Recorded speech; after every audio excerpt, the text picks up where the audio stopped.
What's going on, everyone? It's the Fantasy Football Almanac back at it with another fantasy football video. Today we are going to be discussing Dynasty top 10 rookie wide receivers right before this NFL draft. But before we get into it, if you guys could go down and give this video a like. I'm answering every single comment. So you guys have any questions, please feel free to let me know down below, and subscribe to the channel. It is the #1 way to support me. It's totally free, and you can always change your mind later. With that though, guys, let's hop right into it with our first wide receiver, and this should be no surprise to anybody. It's Jaxon Smith-Njigba.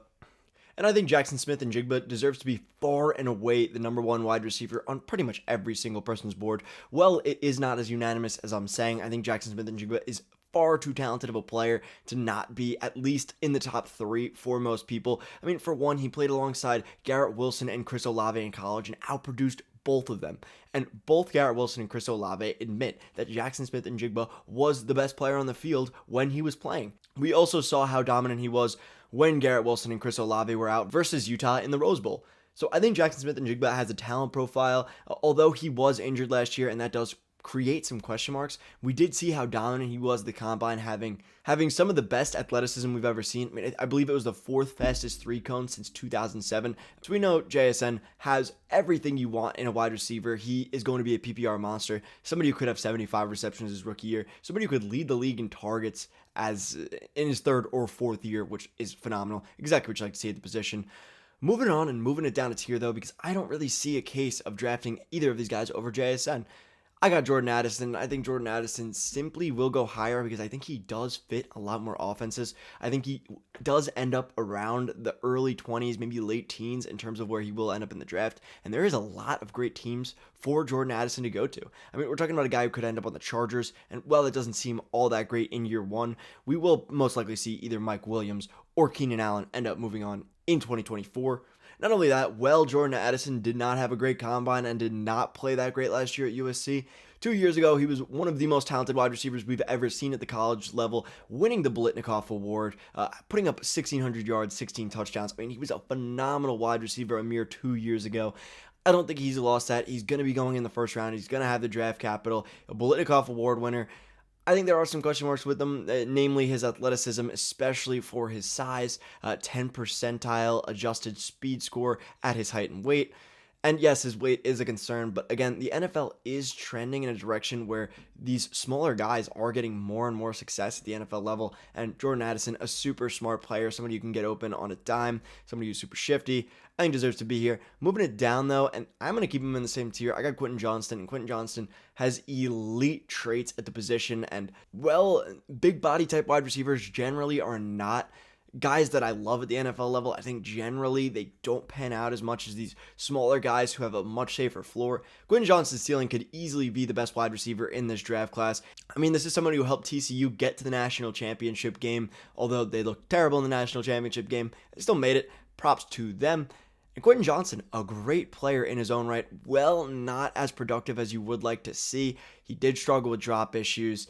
There was some concentration drops that I was a little scared of, but at the NFL level, I think that is a correctable issue. A lot of catching with his body, which, I mean, if you're catching a ball 50 yards down the field, yeah, some people are going to catch it with their body. I think Quentin Johnston does need a lot to work on, and he does need to end up in the right scheme. But if he does, I think he will be a great player at the NFL level. That's why I do have him at 3. Moving it down a tier, though, and I debated having him in the same tier, but I will have to see where he ends up going in the NFL draft. But I do have Zay Flowers, and I think Zay Flowers, another great wide receiver, one of the shiftiest wide receivers I've seen at the college level. I mean, his change of direction is simply insane. And I love wide receivers like this. The problem, again, like most of these wide receivers in this draft class, is his size. I mean, he's coming in under 185 pounds. Not really all that great from a college wide receiver, especially somebody who was a little bit of a late bloomer coming out after his senior season in college. But there really isn't much else not to like from a film perspective and from who he is as a person. I think he's going to be a great wide receiver at the NFL level. Maybe he doesn't necessarily have the ceiling of these 3 guys above him, but I think his floor is great. And this is somebody who, again, will most likely end up in the late 1st round of the draft, maybe early 2nd round. And that bodes very, very well for him because the teams picking late are usually the teams who are the best. I mean, we got the Bengals picking late, the Bills picking late, the Chiefs picking late. All these teams are phenomenal landing spots for Zay Flowers. Wherever he ends up going late in the 1st round, I think he will be fine. And he is getting insane draft capital. So I am excited about Zay Flowers. Moving it on and moving it down a tier, I think Zay Flowers does deserve to be in a tier of his own. I do have Jalin Hyatt, and I think Jalin Hyatt, an uber productive wide receiver at the college level, somebody who had 5 touchdowns against Alabama, which is something, I mean, I don't know how many people have done it. Let me know down below, honestly, if you guys know. But 5 touchdowns against Alabama, beating this team through his speed. I think if this were against a much lesser opponent, a non-SEC type of an opponent, yeah, you could write it off as just having a weak secondary, but this is Alabama we're talking about, one of the best teams year in and year out as a college football team. So I really liked what I saw from Jalin Hyatt. I do have a little bit of concerns considering, I mean, Hendon Hooker is such an old quarterback coming out. So I mean, you do have a much more experienced quarterback playing with you. But at the same time, I think Jalin Hyatt showed the talent that he has, and he does deserve to be here. He is another guy going in the late first round in most mocks, which I think if that happens again, he could end up on a team like the Chiefs, a team like the Chargers, which would be great for Jalin Hyatt. My main gripe with him is that he mainly is a speedster, and I think generally speedsters are better at the NFL level than for fantasy because a lot of times they're used to stretch defenses. Rarely are they going to be getting a very high target share, which I think kind of probably will be true of Jalin Hyatt, but his ceiling case is phenomenal. And if he ends up on a team like the Chiefs, we've seen what the Chiefs can do with speedsters, namely Tyreek Hill. So I do like Jalin Hyatt here. Moving it on, though, we do have Josh Downs. And I think Josh Downs is a phenomenal wide receiver, somebody who was very productive at the college level. Like most of these other guys, does struggle a bit with his size, but at the same time, is another player who is getting first-round draft capital. And again, if that happens, that puts him in a tier of great wide receivers. A lot of these first-round wide receivers do end up panning out at the NFL level. So I do think Josh Downs does deserve to be here, especially with how productive he was. I mean, 1,300 yards 2 seasons ago, over 1,000 yards this last season. I think Joshua Downs proved that he can be a great wide receiver, and I do really like seeing great production at the college level because targets, in my opinion, are an earned metric, and certainly Josh Downs did end up earning them. And while yes, his height and his weight are a concern, it's a concern for almost everyone in this draft. It's something you're just going to have to deal with at this point.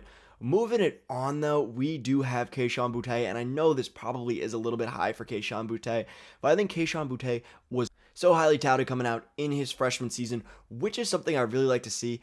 Although he did not look great this last year, somebody I kind of compare him to, at least in terms of his college trajectory, was George Pickens. Somebody who was very, very hyped coming out. Somebody who delivered early on in his career, in his or in his freshman season, in his sophomore season, then kind of tapers off, whether it's due to injury, whether it's due to outside circumstances.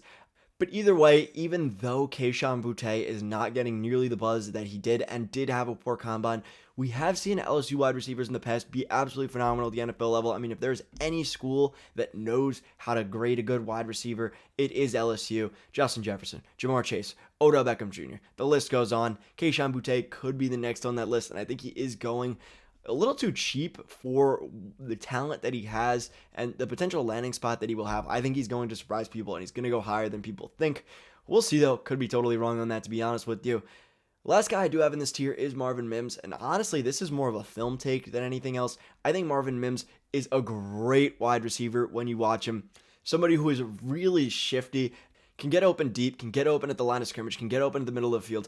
I just think Marvin Mims has it all, and it's exactly what I like in a wide receiver. Again, his height's a problem, his weight's a little bit of a problem, but at the end of the day, again, that's just wide receiver class, stinks to say, besides Quentin Johnston.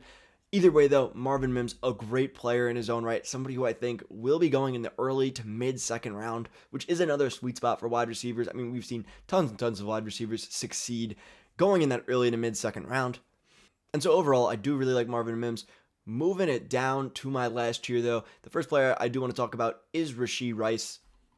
And well, yes, Rashee Rice is a little bit older. He did just finish up his senior year. He was absolutely dominant at SMU, which I think is a good sign for things to come from him. Although I do think dominance this late into his college career, it is a little bit scary because, I mean, this is somebody who is a 21, 22-year-old guy who is beating up against college freshmen who are most likely never going to be in the NFL. Either way, though, 1,300 yards, breaks out onto the scene, is getting good draft capital, again, being an early to mid-second round pick, which I think is absolutely fine.